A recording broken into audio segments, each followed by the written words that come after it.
Louvado seja o nome de Jesus. Vamos fazer uma leitura agora da palavra de Deus.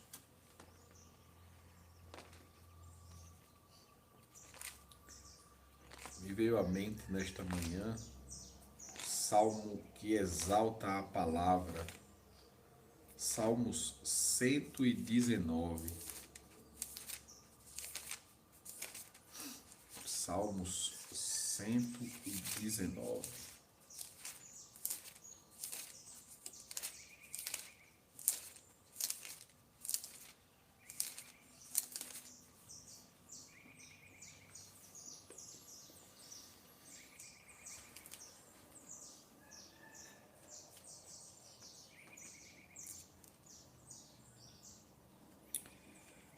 Salmo 119, verso 1 em diante, diz assim: Bem-aventurados que trilham caminhos retos e andam na lei do Senhor, bem-aventurados que guardam os seus testemunhos e o buscam de todo o coração, e não praticam iniquidade, mas andam em seus caminhos.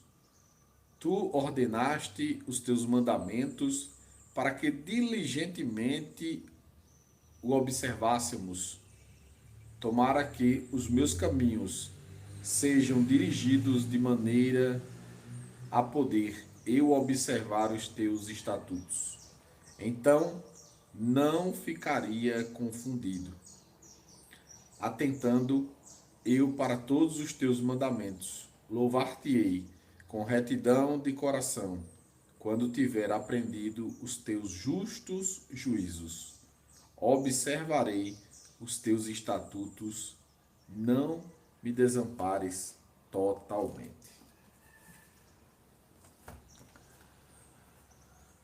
O salmista, ele, nesse salmo, ele traz uma expressão que nós não vamos encontrar em um outro lugar na Bíblia Sagrada, um lugar em que exalta tanto a palavra de Deus, tanto os estatutos do Senhor. E claro, nesse exato momento em que o salmista estava falando, não tínhamos ainda fechado o Antigo Testamento,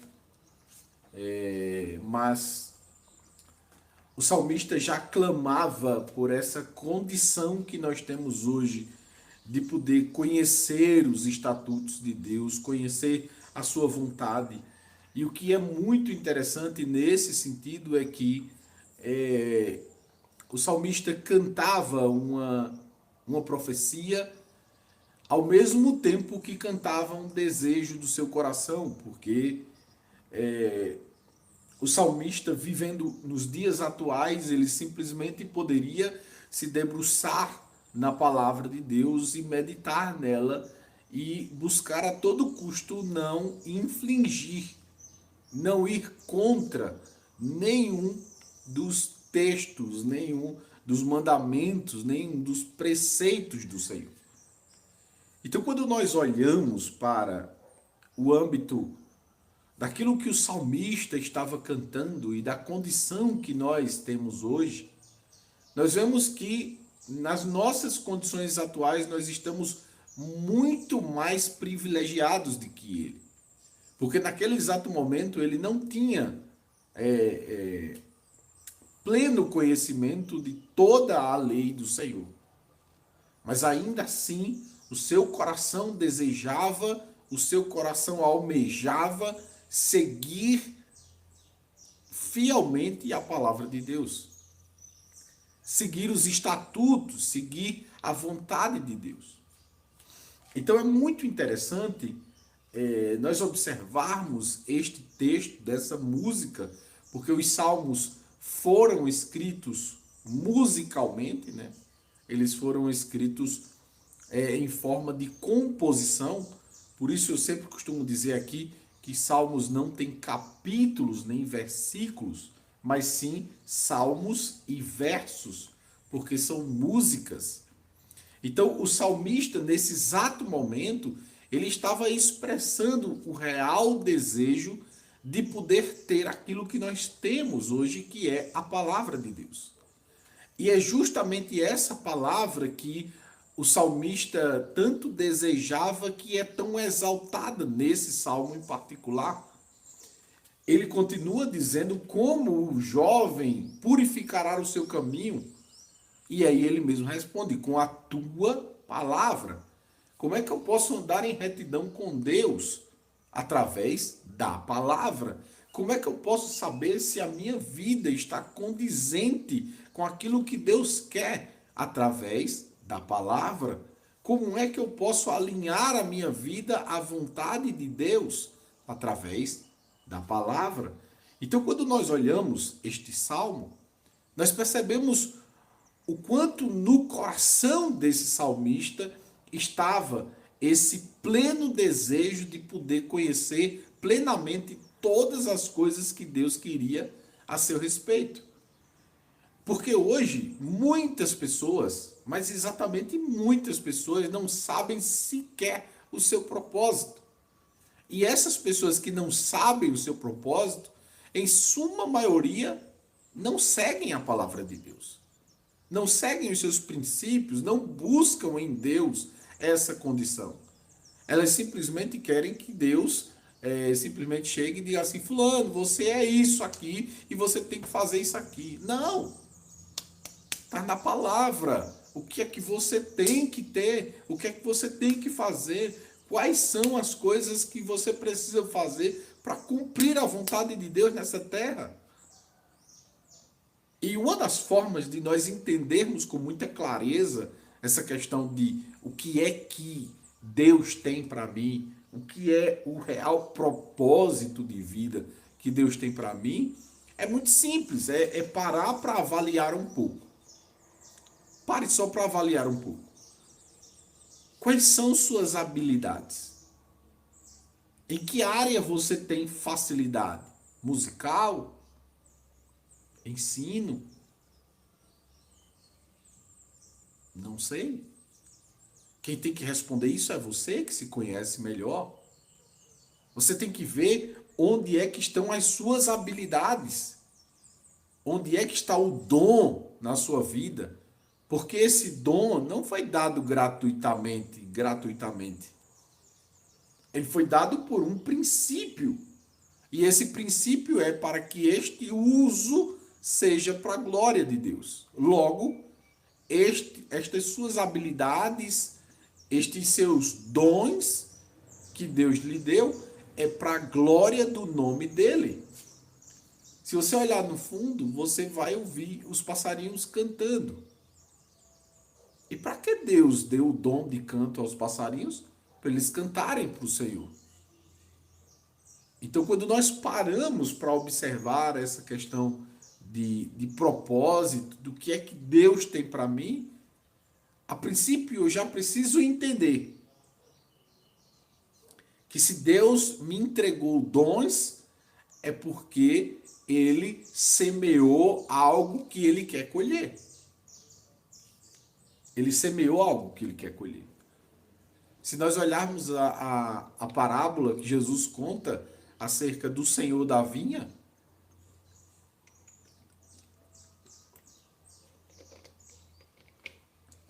veja que ele investiu nos trabalhadores. Ele investiu nos trabalhadores. E aí ele investiu chamando os primeiros e continuou chamando outros. Porque, na verdade, ele queria que toda a vinha fosse colhida e não importava para ele quanto iria custar. Ele estava disposto a fazer toda a colheita, mesmo que saísse extremamente caro para ele. É tanto que ele paga aqueles que chegaram na última hora o mesmo valor daqueles que chegaram lá no princípio, no começo. E até os que chegaram no começo ficaram chateados. Porque eles disseram que foi injusto pagar a mesma coisa a eles que chegaram agora na última hora do que a nós. Mas ele disse, o que é que tem de injusto? Eu pagar o que eu quero. Eu não cumpri com vocês o que eu prometi? Então, fechou. Ponto final. Quer discutir a minha vontade de fazer as coisas? O senso de justiça do ser humano é sempre assim, né? Sem plenitude. Esse é um sentido real, sem plenitude. Mas nessa manhã, o Senhor nos desperta justamente para compreender que nós temos hoje algo que o salmista não tinha naquele exato momento em que ele estava compondo. Ele queria a todo custo ter condição de poder ter plenitude no conhecimento dos estatutos de Deus, e hoje nós temos plenitude no estatuto, de todo o estatuto. Basta comer, basta comer a palavra. Então aquilo que o salmista não tinha condição naquele exato momento, hoje nós temos. E que nós possamos compreender que são estes estatutos que nos aproxima dia a dia de Deus. Porque quanto mais você lê, quanto mais você praticar aquilo que você está lendo, mais você se achegará ao Senhor. Porque tem muitas pessoas que dizem assim, porque estudar muito a Bíblia você se desvia. E eu não acredito nisso.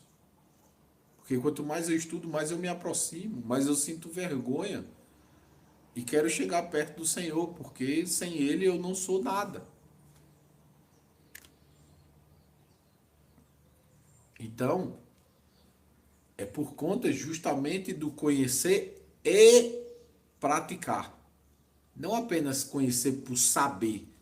O salmista não queria só saber da palavra. Ele queria saber para seguir os estatutos. Aqui é onde está o grande segredo desse salmo. Eu quero saber para seguir. Eu quero conhecer para praticar.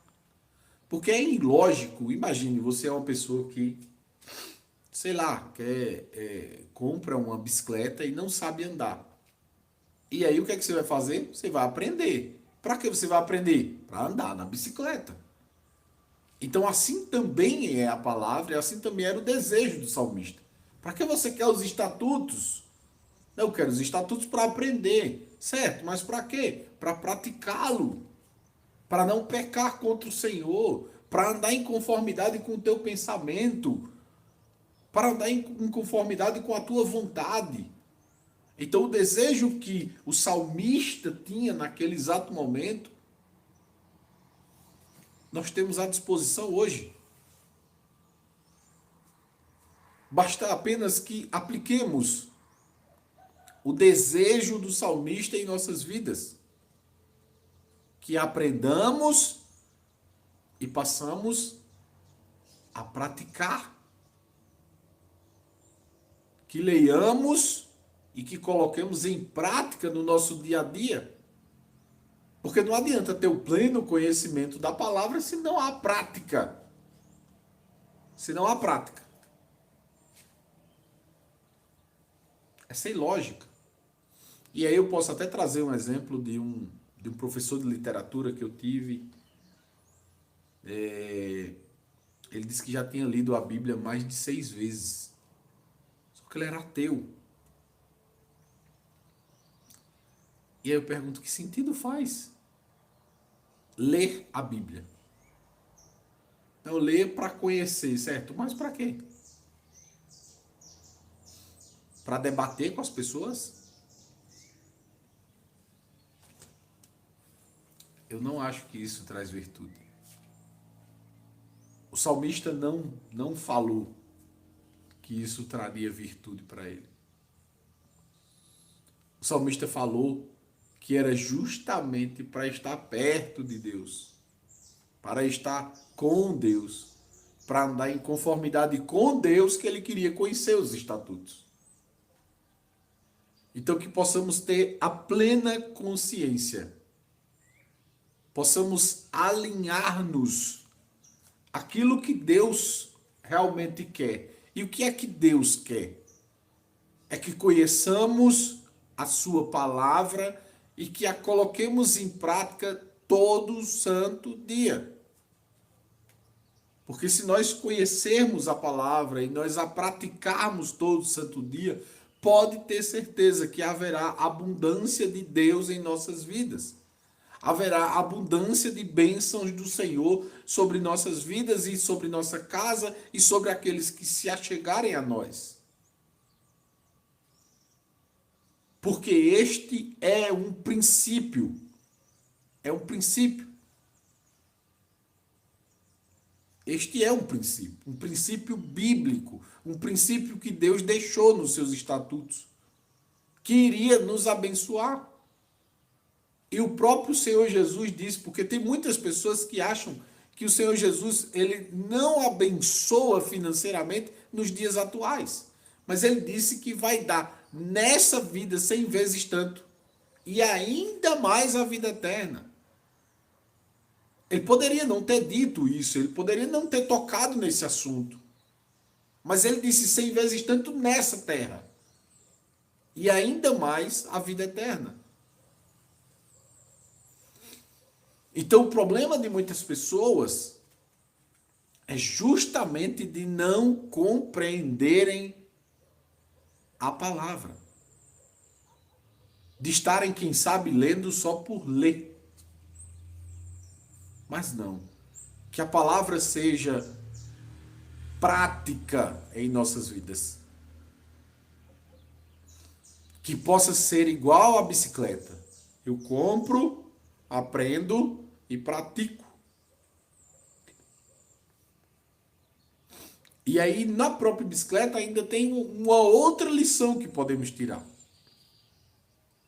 Porque tem pessoas que compram uma bicicleta, aprendem a andar de bicicleta e a bicicleta só serve de locomoção. Só isso. Mas tem gente que vai um pouco mais além.